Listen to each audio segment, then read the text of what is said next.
ঋণ রেখে গিয়েছে দেশের মানুষের টাকা লুটপাট তছরূপ করেছে। মেগা প্রকল্পের নামে 2,80,000 কোটি টাকা মেগা দুর্নীতি করেছে এই ফ্যাসিস্ট হাসিনা। বাংলাদেশে যে রকম রাজনৈতিক বিবেচনায় ব্যাংকিং খাতে লোন দিয়েছে, ঋণ দিয়েছে, সেই ঋণ দিয়ে 24টা পদ্মা সেতু করা যেত, এই কথা আমি বলছি না। এই সমস্ত তথ্য দেবপ্রিয় ভট্টাচার্যের নেতৃত্বে গঠিত শ্বেতপত্র কমিটির রিপোর্টে প্রদান করা হয়েছে। আমরা আজকে আওয়ামী দুর্নীতির ইতিহাস মানুষকে স্মরণ করিয়ে দিতে চাই। আমরা যেন পরস্পর ফ্যাসিবাদ বিরোধী গণতান্ত্রিক আন্দোলনে যেই সমস্ত শক্তি আছি তারা যেন আমরা একাবদ্ধ হই।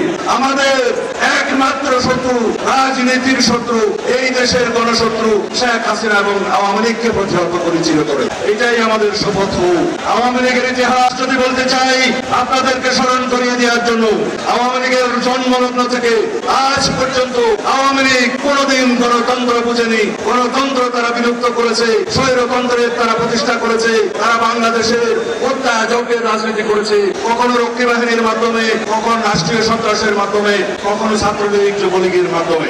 আমরা যারা গণতন্ত্রের পক্ষে সংগ্রাম করেছি, আমরা যারা আমাদের দেশনায়ক তারেক রহমানের নেতৃত্বে দীর্ঘ 15-16 বছর বাংলাদেশে ফ্যাসিবাদ বিরোধী গণতান্ত্রিক সংগ্রাম করেছি, তারা আমরা আজকে কোনো দেশের নাকি এজেন্ট হয়ে গিয়েছি। এই সমস্ত বয়ান কারা করছে? যারা আমাদের বক্তব্য মনে করে এদেশের গণতন্ত্রের পক্ষে কথা, যারা মনে করে আমরা এদেশের স্বাধীনতা সার্বভৌমত্ব রক্ষা করার পক্ষে কথা বলছি, তারা মনে করে তার বিরুদ্ধে। আমরা বুঝি এই দেশে পরস্পরের মধ্যে বিভেদ সৃষ্টির মধ্য দিয়ে ফ্যাসিবাদী শক্তি নতুন করে আবার পায়তারা করছে এদের মাধ্যমে বাংলাদেশে প্রবেশ করার জন্য। আমরা নির্বাচনের রুটম্যাপ চেয়েছিলাম, আমরা কারো পদত্যাগ চাইনি। পদত্যাগের নাটক দেখেছে বাংলাদেশের মানুষ। আমরা সুস্পষ্ট জাতীয় সংসদ নির্বাচনের জন্য অতি অবশ্যই ডিসেম্বরের মধ্যে একটি রুটম্যাপ চেয়েছি। আমরা গণতান্ত্রিক অধিকারের জন্য যদি কথা বলি, সেটা যদি আমাদের অপরাধ হয়, সেই অপরাধ আমরা বারংবার করতে থাকবো।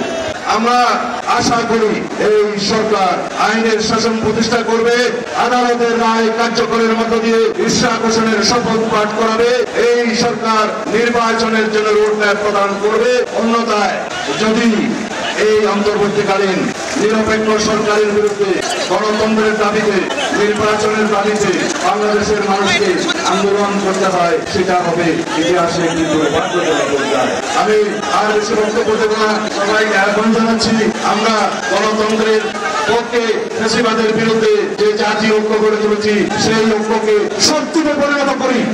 আমরা আমাদের একমাত্র দাবি হোক সবার আগে বাংলাদেশ। আমরা এই তারুণ্যের শক্তি দিয়ে বাংলাদেশকে সেই জায়গায় নিয়ে যাব, শান্তি, প্রগতি, সমৃদ্ধি এবং একটি সমৃদ্ধশালী দেশ হিসেবে আমরা এগিয়ে নিয়ে যাবো ইনশাআল্লাহ। আমাদের নেতা জনাব তারেক রহমানের নেতৃত্বে আগামী দিনের বাংলাদেশের গণতান্ত্রিক যাত্রায় আমাদের সকলের সম্মুখভাবে থাকবেন, এই প্রত্যাশা ব্যক্ত করে আমি বিদায় নিচ্ছি। খোদা হাফেজ। বাংলাদেশ জিন্দাবাদ।